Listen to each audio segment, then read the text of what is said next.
मजबूरी या शौक, सीधी सादी सी रोली की शादी सिड से तय होती है। शादी के बाद तुम नौकरी करना चाहोगी? नहीं नहीं, बिल्कुल नहीं। वैसे मैं ये नहीं कहती कि नौकरी करना ठीक नहीं है, लेकिन पर्सनली मैं ये सोचती हूँ कि मैं गृहिणी बनूंगी। हाँ हाँ, क्यों नहीं। गृहिणी बनना भी आसान नहीं है। एक सफल परिवार चलाना किसी देश को चलाने जितना ही कठिन है।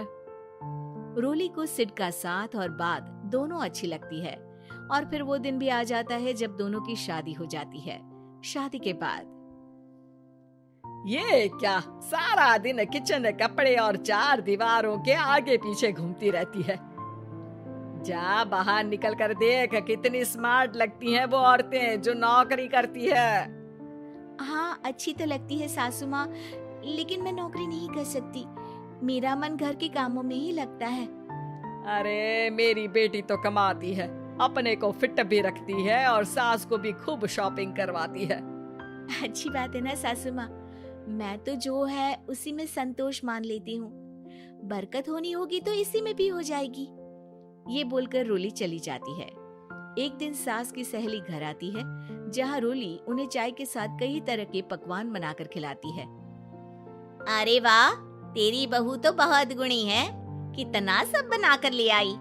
मेरी वाली तो ऑफिस से आकर 2 रोटी ही सेक दे तो समझो एहसान कर दिया।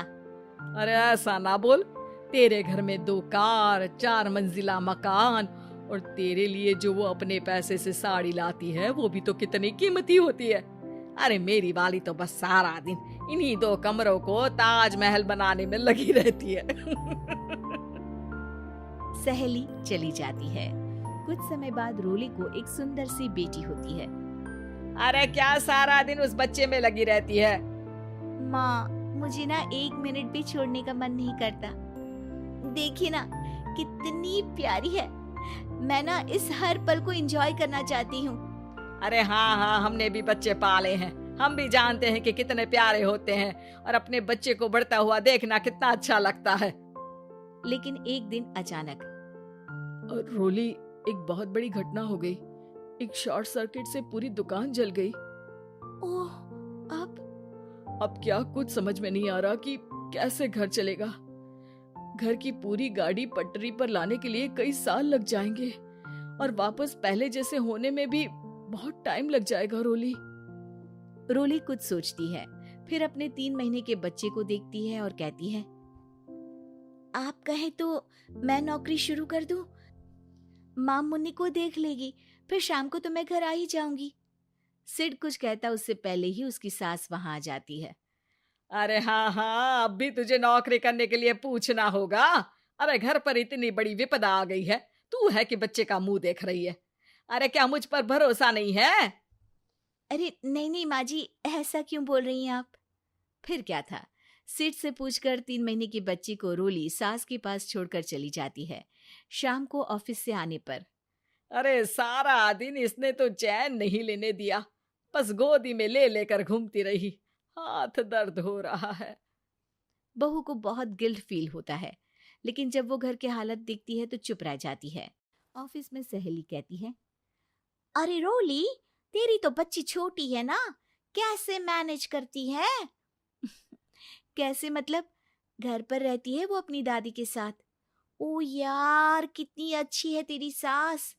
मेरी सास को जब पता चला कि मैं नौकरी ज्वाइन करने की सोच रही हूँ, वो तो सीधे अमेरिका चली गई मेरी ननद के पास। अच्छा, फिर तू कैसे मैनेज करती है? अरे मैंने तो फुल टाइम मेड रख ली है। ओहो, वो तो बड़ी महंगी होगी ना? हाँ यार, लेकिन कमाई भी तो हो रही है ना। यार, मैं तो कभी अपना बच्चा इनके मम्मी पापा के पास ना छोड़ू। प्यार दुलार में खराब कर देते हैं ये दादा दादी बच्चे को। नहीं नहीं, मुझे अपनी सास पर पूरा विश्वास है।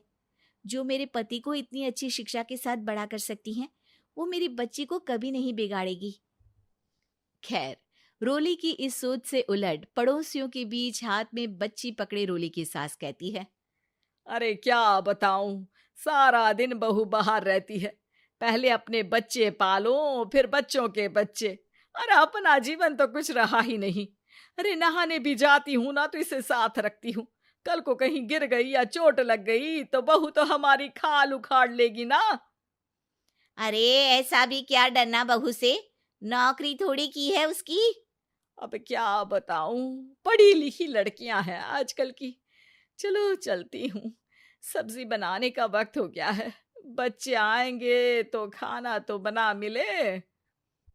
सास ये बोलकर वहां से चली जाती है कि तभी रोली ऑफिस से घर पहुंचती है।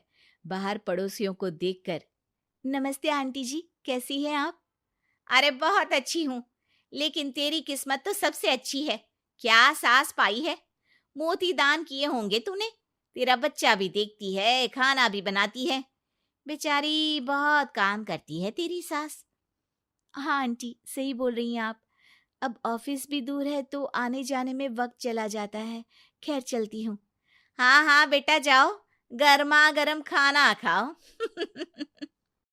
रोली घर आती है, जहां सास एक बार फिर छोटी सी मुन्नी की शरारतें गिनाने में लग जाती है। अरे आज तो इसकी वजह से मुझे 2 बार कपड़े बदलने पड़े। बार बार पानी गिरा दे रही थी।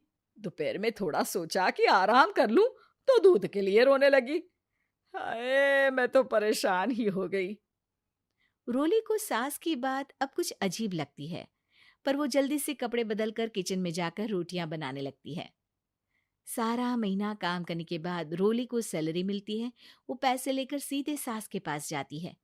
माँ जी, ये मेरी सैलरी। आपने हर कदम में इस घर का साथ दिया। मैं नौकरी करने के पक्ष में नहीं थी। मैं तो अपने बच्चे को बढ़ता देखना चाहती थी। मैं थोड़े में भी खुशी थी। कभी मैंने आपको किचन में पैर नहीं रखने दिया था। घर की मुसीबत नहीं आती तो मैं कभी इन जिम्मेदारियों को आप पर पड़ने नहीं देती। अब सास समझ चुकी थी कि उसकी गलती कहाँ है। हाथ में पैसे देखकर कहती है, मैं पढ़ी लिखी नहीं थी तो पति ने भी कभी पैसे हाथ में नहीं रखे। बेटे ने भी गल्ला संभाला, लेकिन तूने मुझे समझा। ये मेरा सम्मान है कि एक बहू होकर तूने पूरी सैलरी मेरे